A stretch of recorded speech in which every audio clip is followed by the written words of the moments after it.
پناہ کے بعد روزگار کا مسئلہ تھا۔ عمران اور ان کے 2 جاسوسوں کو وہاں عیسائیوں کی حیثیت سے پناہ مل گئی۔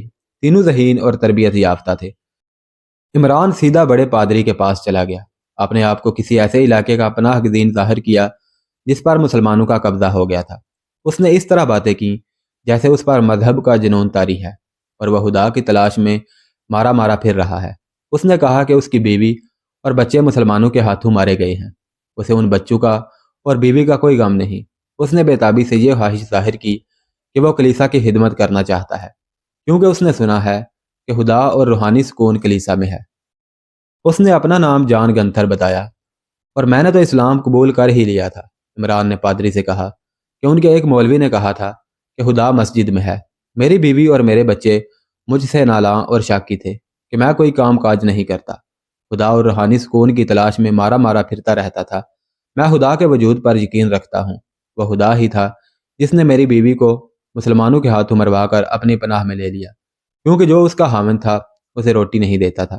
وہ خدا ہی تھا جس نے میرے بچوں کو بھی سنبھال لیا، کیونکہ وہ ماں کے بغیر رہ نہیں سکتے تھے، اور میں جو ان کا باپ تھا ان کی طرف سے بے پرواہ تھا۔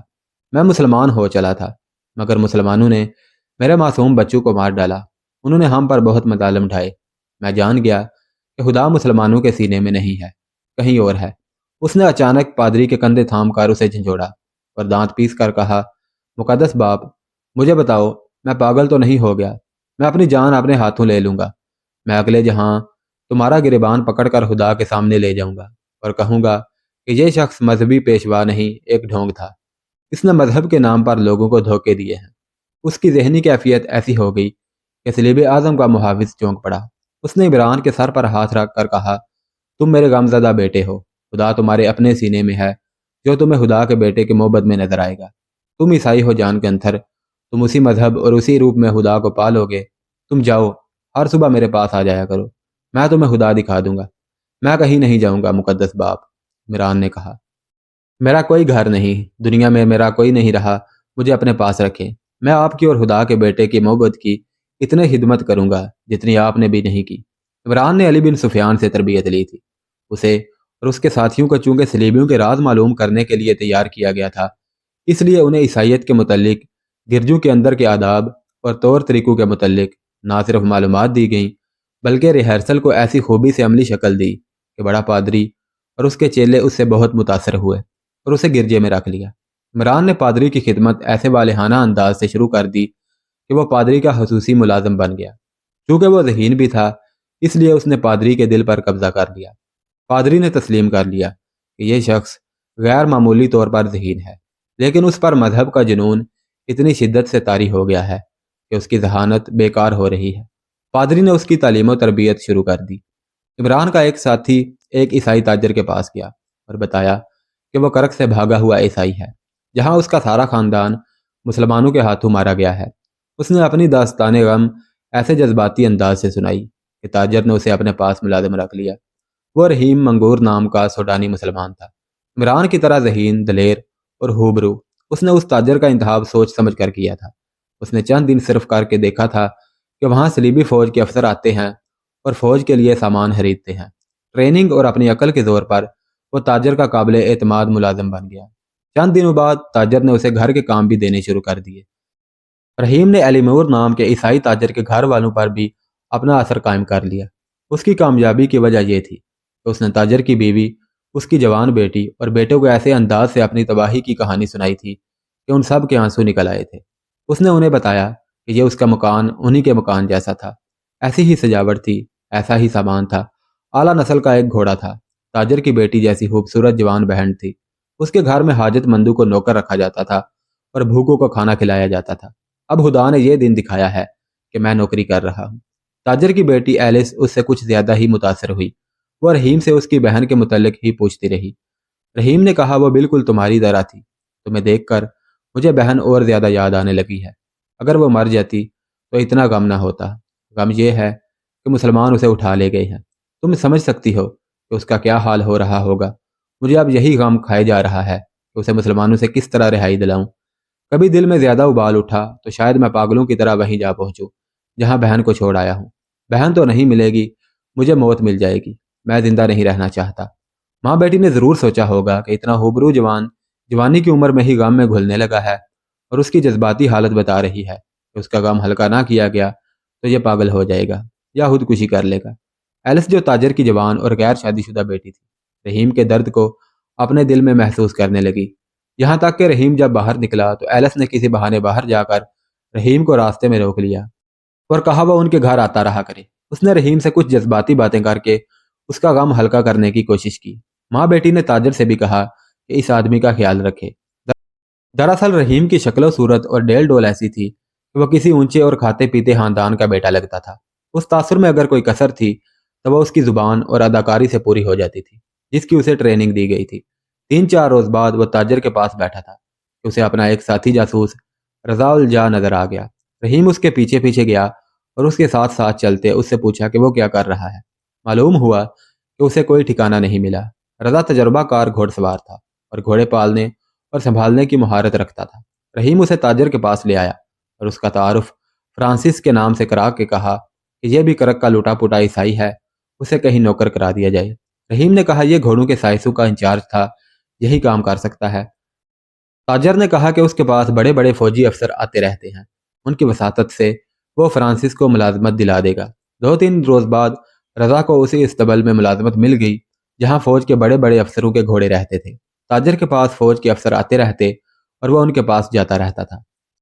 رحیم نے دیکھا کہ تاجر ان افسروں کو شراب اور حشیش کے علاوہ چوری چھپے عورتیں بھی دیا کرتا تھا۔ اس طرح اس نے ان سب کو اپنی مٹھی میں لے رکھا تھا۔ رحیم تاجر کو صلاح الدین ایوبی اور نور الدین زنگی کے خلاف بھڑکاتا رہتا اور اس خواہش کا اظہار کرتا رہتا تھا کہ صلیبی فوج پورے عرب اور مصر پر قابض ہو جائے اور کوئی مسلمان زندہ نہ رہے۔ اس خواہش میں وہ بعض اوقات اتنا بے تاب اور بے قابو نظر آتا تھا جیسے اقرا کے مسلمانوں کا خون پی لے گا۔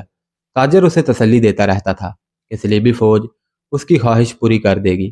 وہ صلیبی فوج کے ان افسروں کو بھی برا بھلا کہنے لگتا تھا جو اقرا میں بیٹھے عیش کر رہے تھے۔ ان جذباتی باتوں کے ساتھ ساتھ رحیم عقل مندی کی باتیں بھی کرتا تھا اور مسلمانوں کو شکست دینے کے لیے ایسے جنگی نقشے اور منصوبے بناتا تھا کہ تاجر اسے غیر معمولی طور پر دانش مند سمجھتا تھا۔ ایسے ہی جذبات اور دانش مند باتوں کا نتیجہ تھا کہ تاجر نے اسے وہ فوجی راز دینے شروع کر دیے جو اسے فوجی افسروں سے حاصل ہوتے تھے۔ اس کے ساتھ ہی ایلس رحیم کی گرویدہ ہو گئی۔ رحیم نے ابتدا میں اسے بھی اپنے فرض کی ایک کڑی سمجھا، لیکن ایلس کے والہانہ پن نے رحیم کے دل میں اس کی محبت پیدا کر دی۔ رحیم نے دل میں فیصلہ کر لیا کہ اپنا فرض پورا کر کے وہ ایلس کو اپنے ساتھ قاہرہ لے جائے گا اور اسے مسلمان کر کے اس کے ساتھ شادی کر لے گا۔ مگر ابھی دونوں کو معلوم نہیں تھا کہ صلیبی فوج کا ایک بڑا افسر اس لڑکی پر نظر رکھے ہوئے ہے۔ رضا الجا وہ بھی تربیت یافتہ جاسوس تھا۔ استبل میں اسے فوج کے کسی بڑے افسر کا گھوڑا مل گیا تھا۔ اس افسر نے محسوس کیا کہ رضا عام قسم کا سائنس نہیں بلکہ عقل و دانش بھی رکھتا ہے۔ وہ باتیں ہی ایسی کرتا تھا۔ جب کبھی یہ افسر استبل میں آتا تو رضا اسے پوچھتا صلاح الدین ایوبی کو آپ کب شکست دے رہے ہیں، اور پھر وہ بتاتا کہ سلطان صلاح الدین ایوبی کی فوج میں کیا خوبیاں اور صلیبی فوج میں کیا خامیاں ہیں۔ ایک روز اس نے کوئی ایسی بات کہہ دی جو اگر کوئی جنگی امور کا ماہر نہ کہے تو کم از کم ایک سائنس کے دماغ میں نہیں آ سکتی۔ اس افسر نے اسے کہا تم کون ہو؟ تمہارا پیشہ سائنسی نہیں ہو سکتا۔ آپ کو کس نے بتایا کہ میرا پیشہ سائنسی ہے؟ رضا نے کہا میں کرک میں گھوڑوں کا مالک تھا، میں خود تو فوج میں نہیں تھا، میرے 2 گھوڑے جنگ میں گئے تھے۔ یہ تو زمانے کے انقلاب ہیں کہ گھوڑوں کا مالک آج استبل میں سائنس ہے۔ مجھے اس کا کوئی غم نہیں۔ اگر آپ صلاح الدین ایوبی کو شکست دے دیں تو میں باقی عمر آپ کے جوتے صاف کرتے گزار دوں گا۔ صلاح الدین ایوبی کی قسمت میں شکست لکھ دی گئی ہے فرانسس، اس نے رضا سے کہا۔ لیکن کیسے؟ رضا نے کہا اگر ہمارے بادشاہوں نے کرک اور شوبک پر حملہ کیا اور مسلمانوں کو اسی طرح محاصرے میں لے کر شکست دینے کی کوشش کی جس طرح انہوں نے ہمیں محاصرے میں لیا تھا تو آپ کامیاب نہیں ہوں گے۔ صلاح الدین ایوبی اور نور الدین زنگی جنگ کے استاد ہیں۔ میں نے سنا ہے کہ انہوں نے ہماری فوج کو کنوں سے دور رکھنے کا اہتمام کر رکھا ہے۔ عقل مندی اسی میں ہوگی کہ حملہ کسی ایسی سمت سے کیا جائے جو ایوبی کے وہم و گمان میں بھی نہ ہو۔ ایوبی اور زنگی کلوں میں بیٹھے رہیں اور آپ مصر پر چھا جائیں۔ ایسے ہی ہوگا، افسر نے معنی خیز مسکراہٹ سے کہا۔ سمندر میں کوئی کلا نہیں ہوتا، مصر کے ساحل پر کوئی کلا نہیں، مصر پر اب صلیب کی حکمرانی ہوگی۔ یہ ابتدا تھی۔ اس کے بعد رضا نے اس افسر سے کئی ایک راز کی باتیں معلوم کر لیں۔ دشمن اپنا جنگی راز تفصیل سے بیان نہیں کیا کرتا۔ ہوشیار جاسوس اشاروں میں اپنی باتیں اگلوا لیتا اور ان اشاروں کو اپنے فن کے مطابق جوڑ کر وہ کہانی بنا لیتا ہے جسے راز کہتے ہیں۔ رحیم اور رضا ہر اتوار کو صبح گرجے میں جاتے اور عمران سے ملاقات کر لیتے اور اسے اپنی رپورٹیں بھی دے دیا کرتے تھے۔ رحیم نے عمران کو بتا دیا تھا کہ تاجر کی بیٹی ایلس اسے بڑی شدت سے چاہنے لگی ہے۔ عمران نے اسے کہا کہ وہ اس کی محبت کو ٹھکرائے نہیں، ورنہ اسے اس جگہ سے نکال دیا جائے گا، اور یہ احتیاط بھی کرے کہ اس کی محبت میں ہی گم نہ ہو جائے۔ مگر رحیم ایلس کے حسن و جوانی میں گم ہوتا چلا جا رہا تھا۔ لڑکی نے اسے یہ بھی کہہ دیا تھا کہ ان کی شادی صرف اس صورت میں ہو سکتی ہے کہ وہ اقرا سے بھاگ چلیں، کیونکہ کوئی فوجی افسر لڑکی کے باپ کے ساتھ دوستانہ گانٹ رہا تھا۔ رحیم نے عمران کو یہ صورتحال نہ بتائی۔ عمران نے پادری کا قرب اور اعتماد اس حد تک حاصل کر لیا تھا کہ اس کا ہمراز درباری بن گیا تھا۔ وہ پادری سے ایسے سوال پوچھتا تھا جن میں ذہانت کی پختگی اور علم کی تشنگی ہوتی تھی۔ پادری اپنی فراغت کے اوقات میں اسے مذہب کے سبق دیا کرتا تھا۔ وہ عمران کو یہ ذہن نشین کرا رہا تھا کہ عیسائیت کا یہ فرض ہے کہ کرۂ ارض سے اسلام کا وجود ختم کیا جائے، اس مقصد کے لیے جنگ کی جائے اور جو بھی ذریعہ کامیاب ہو سکتا ہے استعمال کیا جائے۔ ضروری نہیں کہ مسلمان کو قتل کیا جائے، انہیں ہر ذریعے سے عیسائیت میں لانے کی کوشش کی جائے۔ اگر وہ عیسائیت قبول نہ کریں تو ان کے ذہنوں سے اسلام بھی نکال دیا جائے۔ اس کا طریقہ یہ ہے کہ ان میں بدی کا بیج بو دیا جائے۔ اس کا ایک طریقہ یہ ہے کہ اپنی عورتوں کا استعمال کیا جائے۔ یہ عورتیں مسلمان عورتوں میں بدکاری پیدا کریں اور جوان لڑکیاں مسلمان نوجوانوں اور ان کے حکمرانوں اور حاکموں کا کردار تباہ کریں۔ چونکہ یہودی بھی مسلمانوں کے دشمن ہیں اور وہ اپنی عورتوں کو استعمال کرتے ہیں، اس لیے مسلمانوں کی تباہ کاری کے لیے یہودی عورتوں کو استعمال کیا جا سکتا ہے۔ مقصد یہ سامنے رکھا جائے کہ مسلمانوں کا نام و نشان مٹانا ہے، پھر ہر طریقہ اختیار کیا جائے، وہ خواہ دوسروں کی نظر میں ناجائز، ظالمانہ اور شرمناک ہی کیوں نہ ہو۔ عمران پادری سے ایسی باتیں سنتا اور اطمینان کا اظہار کرتا رہتا تھا۔ وہاں فوجی افسر اور حکومت کے افسر بھی آتے رہتے تھے۔ ان دنوں چونکہ صلیبیوں کو یکے بعد دیگرے 2 میدانوں میں شکست کھا کر بھاگنا پڑا تھا، اس لیے اقرا میں ہر کسی کی زبان پر یہی سوال تھا کہ جوابی حملہ کب کیا جائے گا۔ پادری کی ذاتی محفل میں تو اور کوئی بات ہوتی ہی نہیں تھی۔ عمران وہاں سے قیمتی راز حاصل کرنے میں کامیاب ہوتا جا رہا تھا۔ اس نے یہ بھی معلوم کر لیا کہ صلیبی حکمرانوں میں اتفاق اور اتحاد نہیں ہے، ان کی اپنی بادشاہیاں اور سلطنتیں تھیں۔ وہ چونکہ ہم مذہب تھے، اس لیے صلیب پر ہاتھ رکھ کر انہوں نے اسلام کے خاتمے کی جنگ شروع کر دی تھی، مگر اندر سے وہ پھٹے ہوئے تھے۔ ان میں ایسے بھی تھے جو ترپردہ مسلمانوں کے ساتھ صلح اور معاہدہ کر کے اپنے صلیبی بھائیوں کے ساتھ مل کر جنگ کی تیاریاں بھی کرتے رہتے تھے۔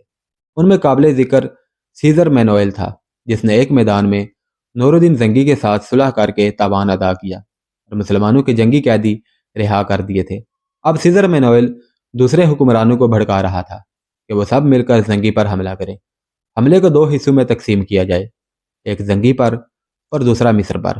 اس وقت زنگی کرک میں تھا۔ بہرحال پادری ان کے نفاق پر پریشان رہتا تھا۔ عمران نے اسے یہ نہ کہا کہ جو قوم اپنی لڑکیوں کو بھی اپنے مقاصد کے لیے استعمال کرنے سے گریز نہیں کرتی، اس کے افراد ایک دوسرے کو دھوکہ دینے سے کیوں گریز کریں گے؟ میدان میں ہار کر زمین دوز جنگ لڑنے والی قوم کی ہلاکی حالت یہی ہو سکتی ہے کہ اپنے بھائیوں سے بھی دغا اور فریب کریں۔ عمران نے اپنے ذہن میں یہ بات سلطان ایوبی کو بتانے کے لیے محفوظ کر لی کہ اگر اسلام کی صفوں میں غدار نہ ہوں تو صلیبیوں کو فیصلہ کن شکست دے کر ان سے یورپ بھی لیا جا سکتا ہے۔ غدار مسلمانوں کی سب سے بڑی کمزوری بن گئے تھے۔ اقرا کا پادری اور صلیبی حکمران مسلمانوں کی اس کمزوری پر بہت خوش تھے۔ عمران کو وہاں پتہ چلا کہ صلیبیوں نے مسلمانوں کے کردار میں تحریب کاری کی مہم اور تیز کر دی ہے۔ اسے مسلمانوں کی چھوٹی چھوٹی ریاستوں کے حکمرانوں کے نام بھی معلوم ہو گئے جو درپردہ صلیبیوں کے اتحادی بن چکے تھے۔ انہیں صلیبی بے دریغ یورپی شراب، دولت اور جوان لڑکیاں سپلائی کر رہے تھے۔ عمران اور رضا تو اپنے فرائض میں مگن تھے، مگر رحیم فرض کے راستے سے ہٹتا جا رہا تھا۔ اس کی کوشش یہ ہوتی تھی کہ اسے تاجر کے گھر کا ہی کوئی کام دیا جائے۔ ایلس کی محبت نے اسے اندھا کرنا شروع کر دیا تھا۔ چند دنوں بعد ایلس نے اسے بتایا کہ اس کی شادی ایک ایسے فوجی افسر کے ساتھ کی جا رہی ہے جو عمر میں اس سے بہت بڑا ہے۔ بڑا نہ بھی ہوتا تو ایلس رحیم کے سوا کسی اور کے ساتھ شادی نہیں کرنا چاہتی تھی۔ وہ اپنی ماں سے منوا چکی تھی کہ اس افسر کے ساتھ شادی نہیں کرے گی اس کا باپ نہیں مانتا تھا۔ وہ ان فوجی افسروں سے ہی دولت کما رہا تھا، اپنی لڑکی دینے سے انکار نہیں کر سکتا تھا۔ ایلس نے ایک روز اپنے گلے میں ڈالی ہوئی سلیب رحیم کے ہاتھ پر رکھ کر اس پر اپنا ہاتھ رکھا اور سلیب کی قسم کھائی تھی کہ وہ رحیم کے سوا کسی اور کو قبول نہیں کرے گی۔ رحیم نے بھی سلیب پر ایسی ہی قسم کھائی تھی۔ ایک روز پادری کے پاس 4-5 فوجی افسر آئے اور ان کے خاص کمرے میں جا بیٹھے۔ عمران نے ان کے چہروں کے تاثرات سے محسوس کیا کہ کوئی خاص بات ہے۔ عمران پادری کے کمرے میں چلا گیا۔ ایک فوجی افسر بات کرتے کرتے چپ ہو گیا۔ پادری نے عمران سے کہا، جان گنتھر، تم کچھ دیر باہر ہی رہو، ہم کوئی ضروری بات کر رہے ہیں۔ عمران دوسرے کمرے میں چلا گیا اور دروازے کے ساتھ کان لگا دیے۔ وہ لوگ آہستہ آہستہ بول رہے تھے، پھر بھی کام کی باتیں عمران کی سمجھ میں آ گئی۔ جب فوجی افسر چلے گئے تو عمران وہاں سے ادھر ادھر ہو گیا تاکہ پادری کو شک نہ ہو۔ اس نے یہ ارادہ بھی کیا کہ اسی وقت بھاگ جائے اور کہیں رکے بغیر قاہرہ پہنچے اور سلطان ایوبی کو اطلاع کر دے کہ حملہ روکنے کی تیاری کر لے۔ مگر پادری نے اسے بلا کر ایسے کام پر لگا دیا کہ وہ فوری طور پر بھاگ نہ سکا۔ اس کے علاوہ اسے رحیم اور رضا سے بھی رپورٹیں لینی تھی۔ ممکن تھا کہ ان کے کانوں میں بھی یہ خبر پہنچی ہو جو اس نے سنی ہے۔ اس نے سوچا کہ ان سے تصدیق ہو جائے تو تینوں اکٹھے اقرا سے نکل جائیں گے۔ اس کام کے لیے وہ 3-4 روز انتظار کر سکتا تھا، لیکن اس کی بےتابی اسے ٹکنے نہیں دے رہی تھی۔ دوسرے دن رضا کے پاس گیا۔ رضا اسے استبل میں ملا۔ اس نے پوچھا کہ اسے کوئی نئی خبر ملی ہے۔ رضا نے بتایا کہ کچھ غیر معمولی سی سرگرمی نظر آ رہی ہے اور اس نے اڑتے اڑتے سنی ہے کہ صلیبی جوابی حملہ خشکی کے راستے نہیں کریں گے۔ معلوم ہوتا ہے کہ وہ سمندر کی طرف سے آئیں گے۔ اب یہ معلوم کرنا ہے کہ ان کے حملے کی تفصیل کیا ہے۔ عمران نے اسے بتایا کہ اس حملے کو صلیبی فیصلہ کن بنانا چاہتے ہیں۔ اس نے جو کچھ سنا تھا وہ رضا کو سنا دیا اور اسے یہ مشن دیا کہ وہ اس حملے کی تفصیلات معلوم کرے۔ عمران صرف تصدیق کرنا چاہتا تھا، ورنہ وہ تفصیل سے تو آگاہ ہو ہی چکا تھا۔ اس نے رضا سے کہا کہ اب وہ 1 دن میں یہاں سے روانگی کی تیاری کرے۔ ان کا فرض پورا ہو چکا ہے۔ واپسی کے لیے انہیں گھوڑوں یا اونٹوں کی بھی ضرورت تھی جو انہیں کہیں سے چوری کرنے تھے۔ عمران رحیم سے ملنا چاہتا تھا تاکہ اسے بھی چوکنا کر کے واپسی کی تیاری کے لیے کہہ دے، لیکن رات ہو چکی تھی اور وہ اس کے ٹھکانے پر جانا نہیں چاہتا تھا کیونکہ تاجر نے اسے رہنے کے لیے جو جگہ دے رکھی تھی وہاں جانا ٹھیک نہیں تھا۔ عمران گرجے میں چلا گیا۔ وہ اگر رحیم کے پاس جاتا بھی تو وہ اسے نہ ملتا۔ وہ اپنے ٹھکانے میں بھی نہیں تھا اور وہ اقرا میں بھی نہیں تھا۔ جب عمران اپنے فرض کی ادائیگی کے لیے پریشان ہو رہا تھا اس وقت ایلس نے رحیم کو کسی اور ہی پریشانی میں ڈال رکھا تھا۔ ہوا یوں تھا کہ صلیبیوں نے رقص اور کھانے کی محفل منعقد کی تھی۔ ایلس کے امیدوار نے اسے اپنے ساتھ رقص کے لیے کہا تو ایلس نے اسے ٹھکرا دیا اور وہ اس سے کم عمر کے افسروں کے ساتھ ناچتی رہی۔ اس کے امیدوار نے اس کے باپ سے شکایت کی۔ اس کا باپ بھی اس محفل میں موجود تھا جہاں شراب کی سراہیاں حالی ہو رہی تھیں۔ باپ نے ایلس کو ڈانٹ کر کہا کہ وہ اپنے منگیتر کی توہین نہ کرے اور اس کے ساتھ ناچے۔ ایلس ناراض ہو کر گھر چلی گئی اور باپ کو یہ فیصلہ سنا آئی کہ وہ اس بوڑھے کے ساتھ شادی نہیں کرے گی۔ اس کا باپ اور امیدوار اس کے پیچھے گئے۔ وہ دور جا چکی تھی۔ گھر جا کر دیکھا وہ وہاں نہیں تھی۔ تلاش کرتے کرتے وہ رحیم کے کمرے سے برآمد ہوئی۔ باپ نے اس سے پوچھا کہ وہ یہاں کیا کر رہی ہے۔ اس نے تنگ کر جواب دیا کہ وہ جہاں چاہے جا سکتی ہے اور جہاں چاہے بیٹھ سکتی ہے۔ اس کے امیدوار کو شک ہوا کہ یہاں معاملہ گڑبڑ ہے۔ ایلس کو باپ گھر لے گیا۔ امیدوار نے رحیم سے پوچھا کہ یہ لڑکی یہاں کیوں آئی تھی۔ رحیم نے جواب دیا کہ وہ پہلے بھی یہاں آیا کرتی ہے اور آئندہ بھی آئے گی۔ امیدوار بڑا افسر تھا۔ اس نے رحیم کو دھمکی دی کہ وہ یہاں سے چلا جائے ورنہ اسے زندہ نہیں رہنے دیا جائے گا۔ رحیم کے جسم میں جوانی کا خون تھا۔ اس نے ترکی بہ ترکی جواب دیا۔ معاملہ بگڑ گیا۔ تاجر نے آ کر بیچ بچاؤ کرا دیا۔ ایلس کے امیدوار نے کہا کہ وہ اس آدمی کو یہاں دیکھنا نہیں چاہتا۔ دوسرے دن تاجر نے رحیم سے کہا کہ وہ اسے ملازمت میں نہیں رکھ سکتا کیونکہ فوج کے اتنے بڑے افسر کو ناراض کر کے وہ اپنا کاروبار تباہ نہیں کرنا چاہتا۔ اس نے رحیم کو یہ نصیحت کی کہ وہ وہاں سے چلا جائے کیونکہ فوجی افسر اسے کسی جرم کے بغیر قید خانے میں ڈال سکتا ہے۔ رحیم بھول چکا تھا کہ وہ کس مقصد کے لیے یہاں آیا ہے۔ اس نے ایلس کو اپنی ذاتی وقار کا مسئلہ بنا لیا۔ اس کے امیدوار کی دھمکی کا وہ عملی جواب دینا چاہتا تھا۔ تاجر اپنی دکان میں تھا۔ رحیم اس کے گھر گیا، ایلس سے ملا اور اسے بتایا کہ اس کے باپ نے اسے نوکری سے نکال دیا ہے۔ ایلس اس کے ساتھ بھاگ جانے کو تیار ہوگی۔ بھاگنے کا وقت شام کے بعد کا مقرر کیا گیا جب اس کا باپ گھر نہیں ہوتا تھا۔ رات کو اس وقت جب عمران رضا کے پاس بیٹھا اس راز کے متعلق باتیں کر رہا تھا جس کے لیے انہوں نے جان کا خطرہ مول لے رکھا تھا۔ رحیم ایلس کے انتظار میں شہر سے باہر اس جگہ کھڑا تھا جو اسے ایلس نے بتائی تھی۔ ایلس نے اسے کہا تھا کہ وہ باپ کے گھوڑے پر آئے گی اور وہ دونوں ایک ہی گھوڑے پر بھاگیں گے۔ وہ بے صبری سے ایلس کا انتظار کر رہا تھا اور ڈر رہا تھا کہ وہ باپ کا گھوڑا کس طرح چرا کر لا سکے گی۔